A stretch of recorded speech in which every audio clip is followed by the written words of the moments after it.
Prepare for an explosion of the extraordinary. This is Interesting World, your channel built for you.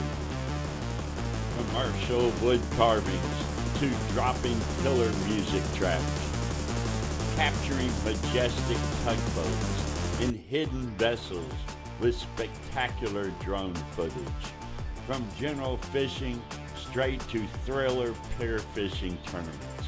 Travel across Europe and the globe to unearth wild facts and produce gripping documentaries. If it's interesting, let us know, and we'll go. You're now a part of this wonderful, amazing, interesting world.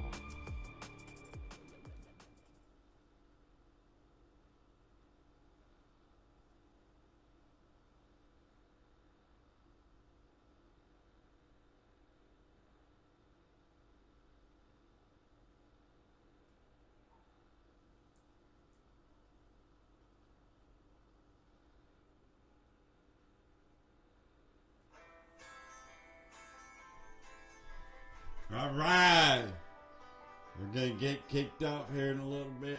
Turn everything on. Turn the lights on. Oh my God, now I can't see. Jesus. Okay, now I can see.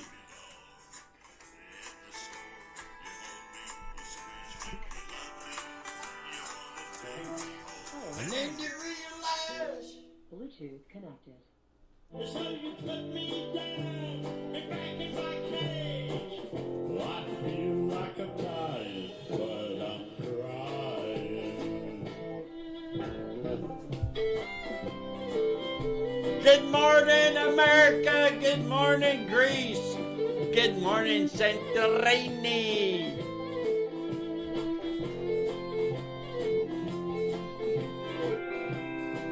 Efre Calamera, mera, mera, mera.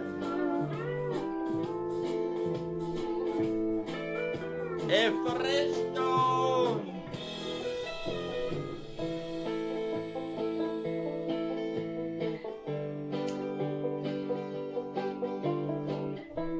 Mera, mera.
Is an up-and-coming project manager in his early 20s, standing alone in a vast, silent construction firm's office.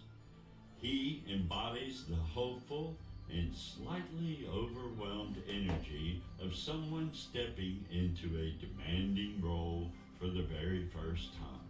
But today, that energy is curdled with fear. His responsibilities are the backbone of the entire operation. His meticulously tracking and compiling progress schedules and the payment schedules. These documents are the lifeblood of every project, dictating milestones, managing legal compliance, and most critically, ensuring subcontractors, the real muscle of the job, get paid on time.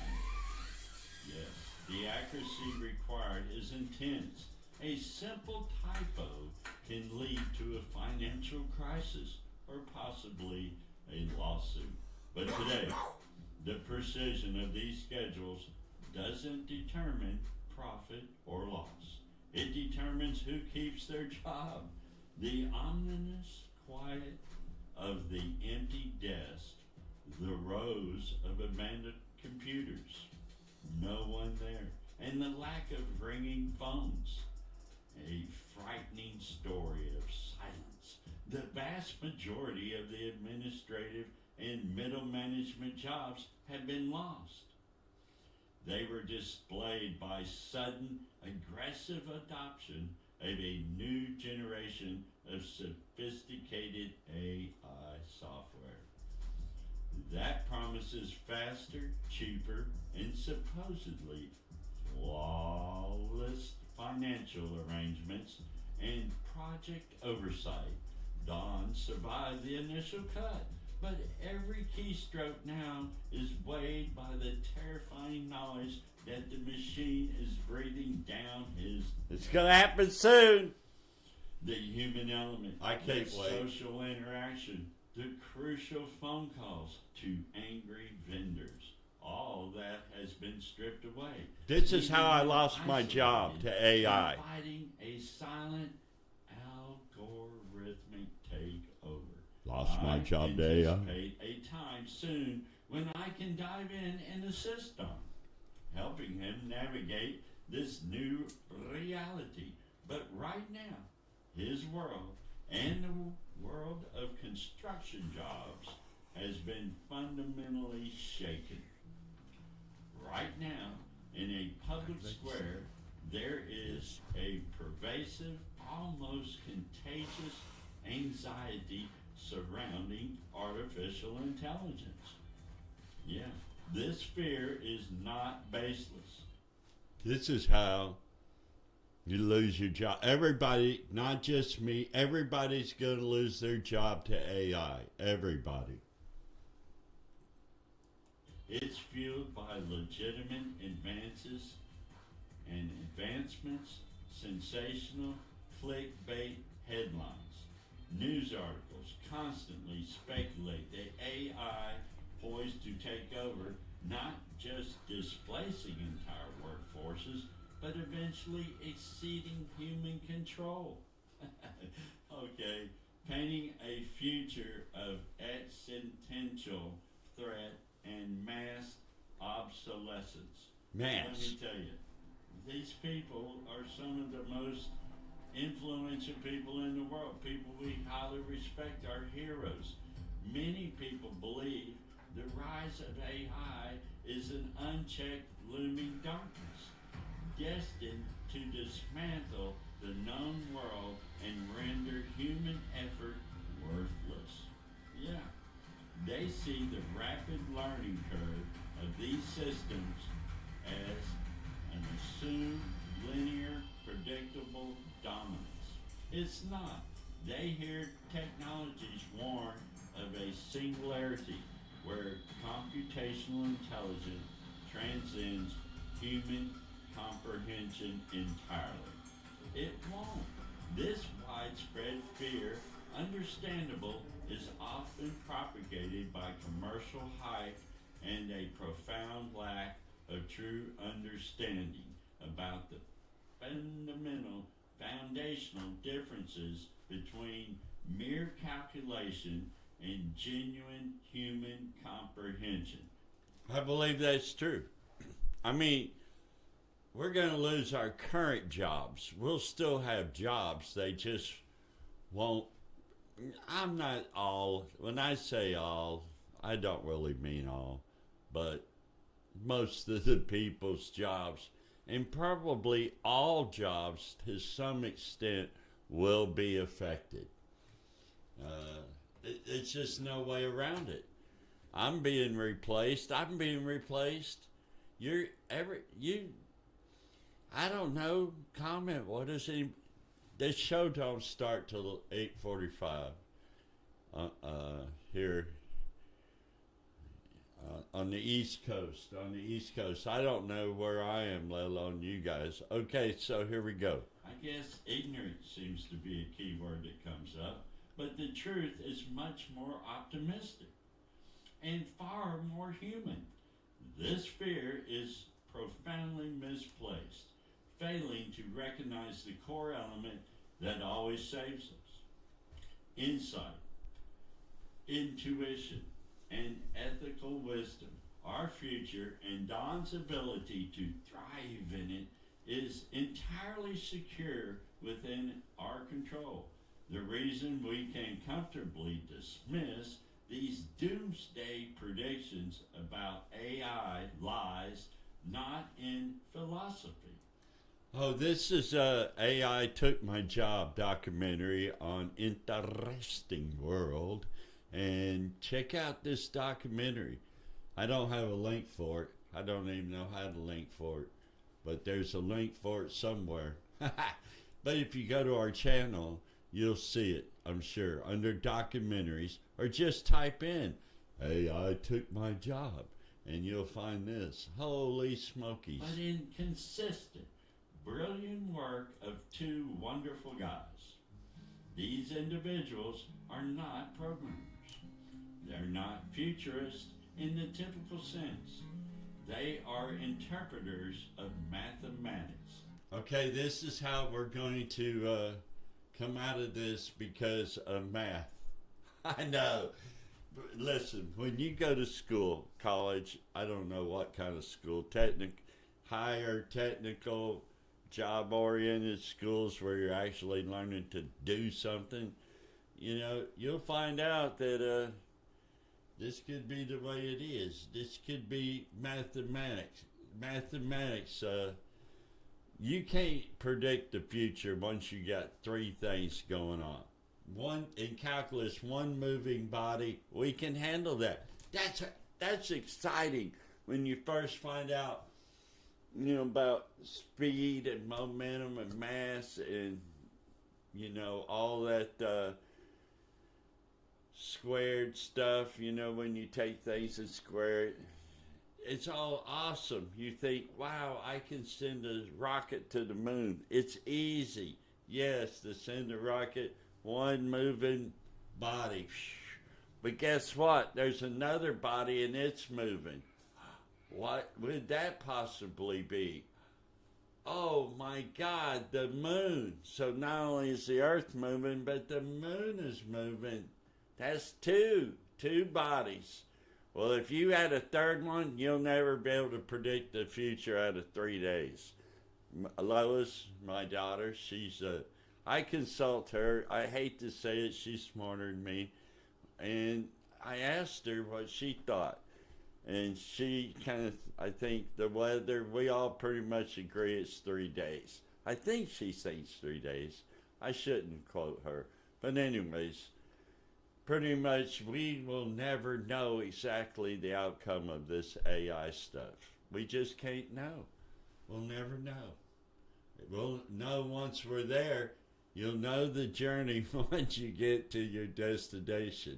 And they claim it's not about the destination. It's about the journey. Imagine that. Mathematics and the fundamental nature of reality. They tirelessly break down complex mathematical principles, transforming abstract concepts into Okay, the show officially starts now. This is all over with. What is going on? Oh my God, let's find out. They're not talking about her. Why would they talk about her? No way. It's certainly a risk, but I do think neither party really wants. Oh, I thought that was Marjorie Taylor Greene. They got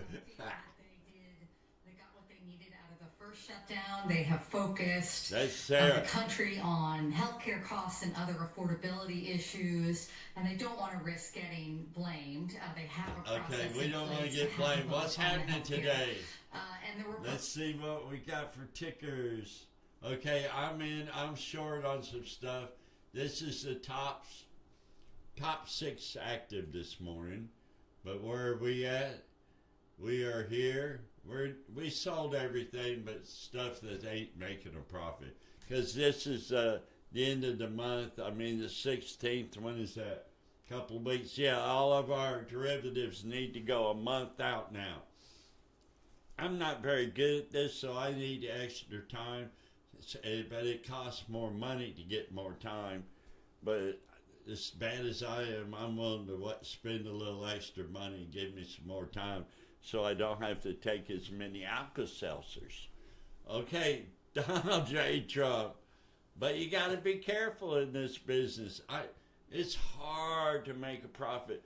Here's the deal. I don't care what anybody says. Don't do what I do. Never do what I do. Now, you may go to those fancy websites and pay them $1.99 or be dumb enough to give Kramer your money to know how to invest. How stupid. If you watch TV and you don't know how to invest, you're stupid as hell. What does he tell you? Nothing. He don't even trade. I don't get it. I mean, it's like pumping a stock like Bears and Stearns. Type in Bears, Stearns, and Kramer. Those 3 words. Bank, Bear Stearns, and Kramer. I don't even know how to spell the bear part. But you need to type that in, Stearns, Kramer, and find out what I'm talking about. AAA. You know they're not even in the airline business. Hey Google, how does American Airlines make profit? I know it's not from flying.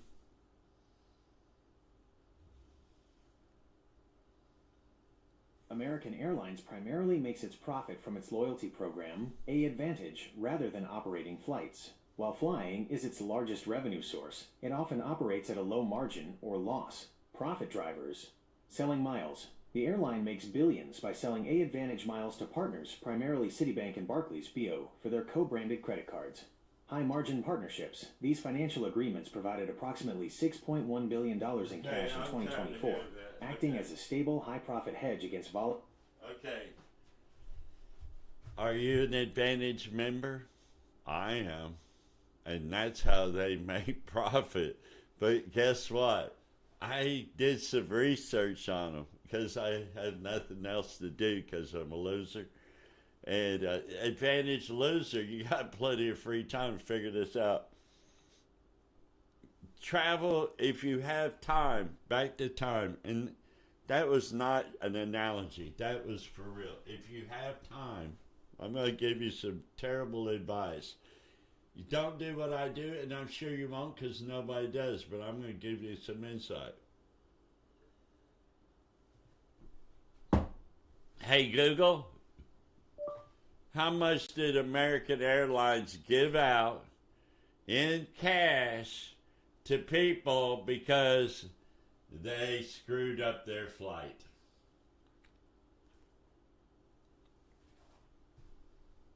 American Airlines provided approximately $700,000 in goodwill compensation to passengers affected by wheelchair mishandling and accessibility issues between October 2024 and December 2025. No, that's not what I'm talking about. But thank you. See, I didn't know that. We're almost $1 million just in the handicap. Whoa, you would think a company would have $0 into the handicap part. I'm serious. I'm just saying, I mean, of all things, it's like your overnight, even FedEx prioritizes overnight. Okay, your premier service. Okay, so, no, hey, Google, how much have they given out to people like me, not handicapped, because they held up their flight and they missed it? They overbooked.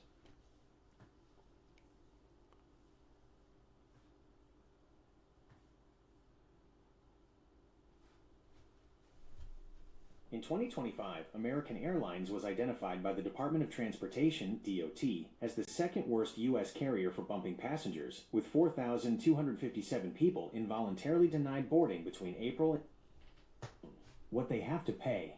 Under current DOT rules, updated October 2024, if you are bumped involuntarily due to overbooking, the airline must pay you $0 if they get you to your destination within 1 hour of your original arrival, 200% of your one-way fare, capped at $1,075 if you arrive 1 to 2 hours late. 400% of your one-way fare, capped at $2,150 if you arrive more than 2 hours late.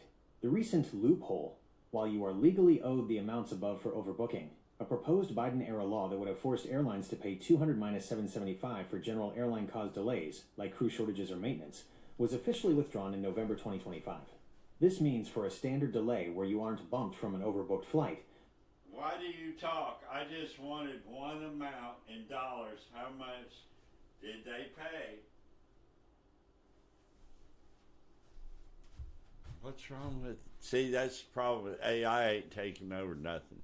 American Airlines pays up to $2,150 per person in cash for overbooking. Under federal rules, you are legally entitled to... No, my question was, I want one number that they paid, the corporation paid last year, or this year, or whatever year you have a stat for.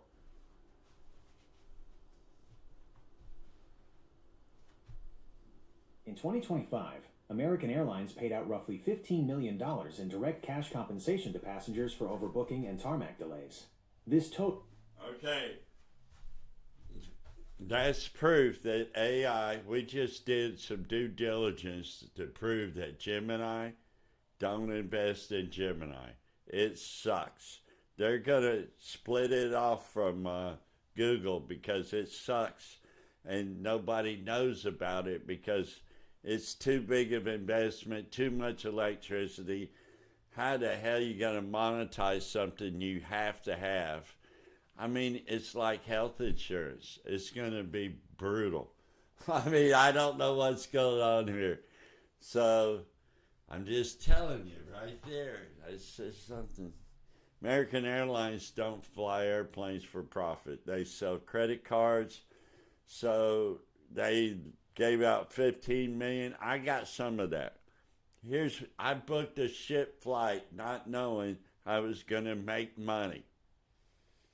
I went to Europe and made money. How does that happen?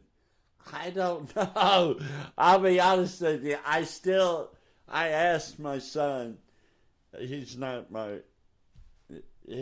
longer a boy. He's bigger than I am.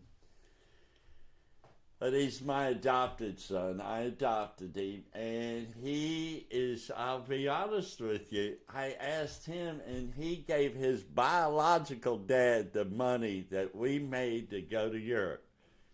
How does that happen? I don't know. His dad had to fly immediately. Him and his wife, two of them had to go somewhere right now and pay the premium price to go somewhere. And Sam paid for it. And so it works. But I didn't even know about it. So here's what it is. It only works if you have the shittiest seats, I guess. Because if you have good seats, they'll rebook you and make sure you get your flight. How unfair. Listen, at first we thought this was terrible. But we did a really due diligence. Now Sam, like me, likes the market. He likes commodities. He likes to do different type of trading. But one thing he does know is analytics. He saw every YouTube video on how to analyze the market. And we're over, I don't even know where we are. And I'm going, Sam, how does this work? How do they give us this money? And why are they canceling us when they're going to give us this amount of money? I forgot what it was. I think at the time it was $1,200. It depends on the circumstance. It could be $200, $800, $1,200, or $2,000. Maybe it was $2,000. I don't know. Whatever it was, I said, how can they do this? It was like $800 at the time or $1,200. Because there's rules. You can look it up. Ask AI. It's complicated. But when we got the figure, when she wrote it down, it said it's going to be, which was more than what I thought. I guessed something less. I guessed 8, and it was 12. Anyways, so I said, Sam, how does this work? And I really didn't think he could answer me. But little to my knowledge, he Googled it to buy a ticket. Okay, he wanted to know if he could get a ticket on that plane. Like, was there some available? Guess what? I shit you not. He could get a plane. He showed me, Don, I can buy me. I don't have enough money to buy you a ticket, but I'm considering buying this damn ticket.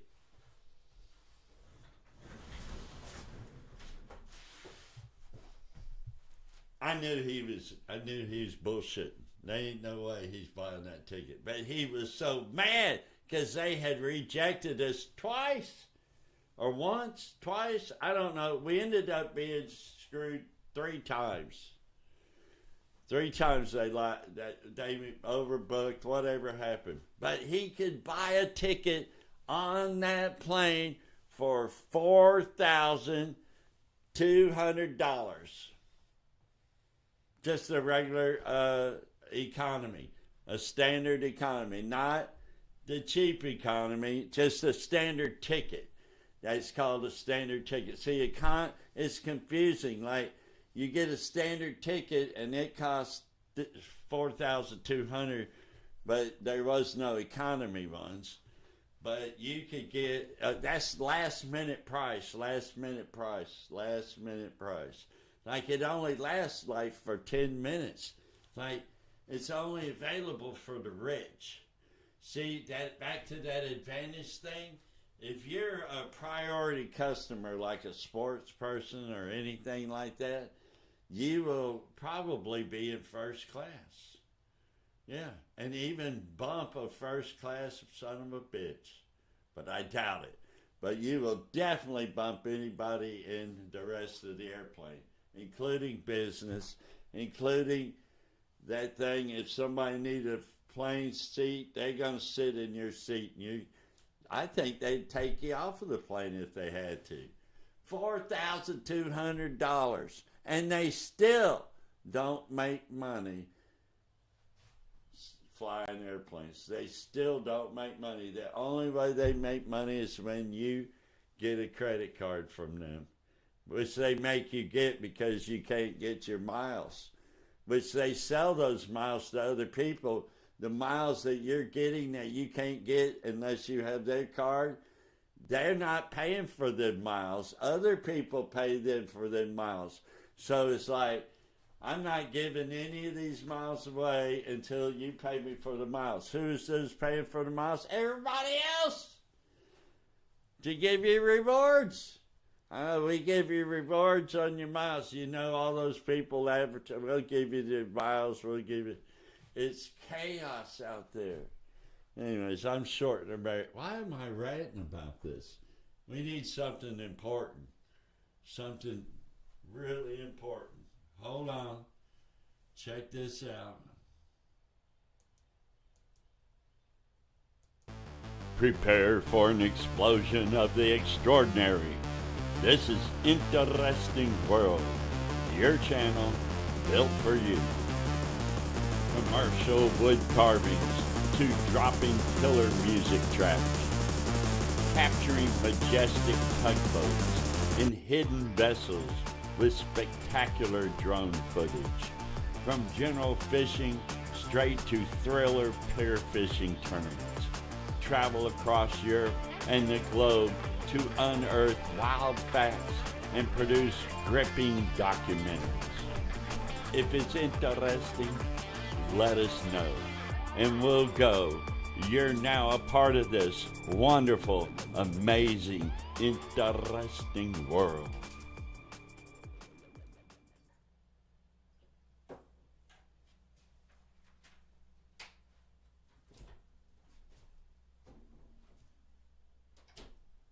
All right.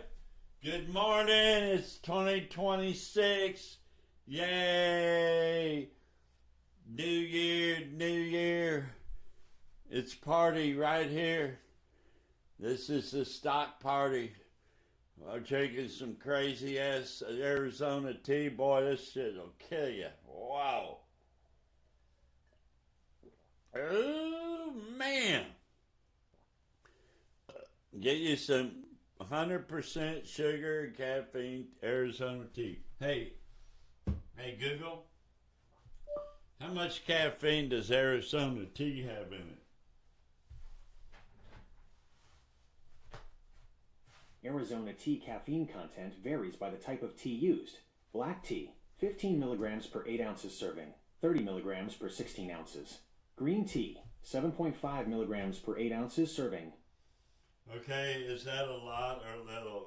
I don't care about the quantized amount. I just want to know if I can get high off of it. It is a very small amount. You cannot get high from Arizona tea. Okay, what about the regular Arizona sweet tea, the sugar? Is that what I'm getting high off of? Is all that sugar? Sure, I can help with that. Which of these media providers would you like to use? Hey, straighten up. We're live, okay, on YouTube. I asked you, what about the sugar in the regular Arizona sweet tea? Can I get high on that?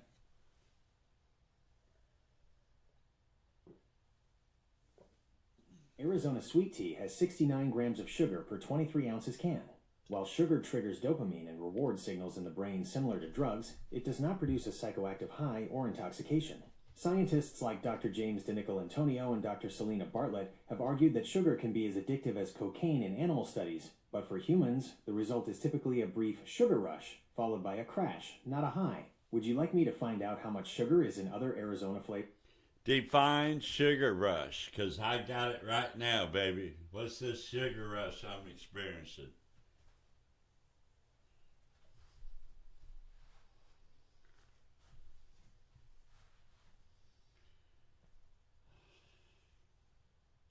A sugar rush is defined as a temporary burst of energy and hyperactivity after eating high amounts of sugar. However, scientific evidence from experts like Dr. Konstantinos Mantansis suggests it is a myth. Empirical studies show that sugar often leads to fatigue and decreased alertness within 60 minutes, rather than a high. The excitement people feel. Within 60 minutes. Okay, let's see what Sarah's got before we crash. Live from Post 9 at the New York Stock Exchange, Jim and Carl finishing their week off. We're all back together on Monday. Let's give you a look at futures. Sarah! Trading session of the year. We are looking for a higher open after, of course, strong. Higher open, higher highs, lower lows. Our roadmap begins with tech stocks. Of course, will they continue that route? We got resistance. Nvidia, Apple, We Alphabet, broke Microsoft, out. We're all blue are sky. higher in the pre-market. Plus, the EV trade. Tesla due out with Q4 delivery numbers, facing increased pressure from the Chinese brands. Oh, I tell you, I get, all excited in that special way when I watch the stock market. I'm telling you. Whoa. Kitchen cabinets, vanities, even pasta. We'll dig into what it means for the macroeconomic. Yeah, good. Good Let's morning, start with the America. markets. Good Of course, morning, as we begin America. 2026. Major indices are coming off what was the sixth positive year of the last 7. The S&P ended the year, there are the final numbers, 16.39% was the gain there. The NASDAQ, of course, a bit higher, 20.36 for the gains. And as we talked about on Wednesday, very strong here and very strong in many other markets around the world. You just heard Mike talking about the FTSE hitting 10,000 for the It's been a first global time. phenomenon. As we begin trading today, what's caught your eye, Sarah? The warmth of collectivism. No, we have a new mayor in New York City. Also, valuation, I think, is we're going to try communism here because it's worked so well. You went right into it, huh? Yeah, that's what's on you asked what's on my mind. That's true, I did. It's on my mind. I did. I don't know that's going to be impacting the stock market, at least at this point. Let's see. Yeah. Look, I think. Boy, this is a political show. It really is. Valuations are worth talking about. There was a good note from Tony Pasquarello, a trading note at Goldman Sachs, and he. Yeah, I don't think we can listen to this because it's politics. Who cares about politics? We know American Airlines got a dump down below this to get some more money. I took profit off of this, and we're not quite in the house money, but we're not too bad on American Airlines. We're not too committed, too exposed. I do have one. What it is, I was supposed to sell both. I only sold one. I'm stuck with another one. Batch. Do you guys know what batches are? Well, or derivatives, yes, you do. You know, everything's 100. Like, for example, when you make orders, you can make it to 1 or 10 or 100. And that is one order. If you have several orders, it's different because of the order in which I know time and how you make the orders. It's way different to have 2 5s and 1 10. Way different. You would think it's the same thing. No, the frick it's not, because of the way these trades are listed. They're listed in an order. You know, when you make your order, it goes in. If you want to get filled, whoever goes in first wins. That's the way a lot of gambling is. When all things are equal, who goes in first wins.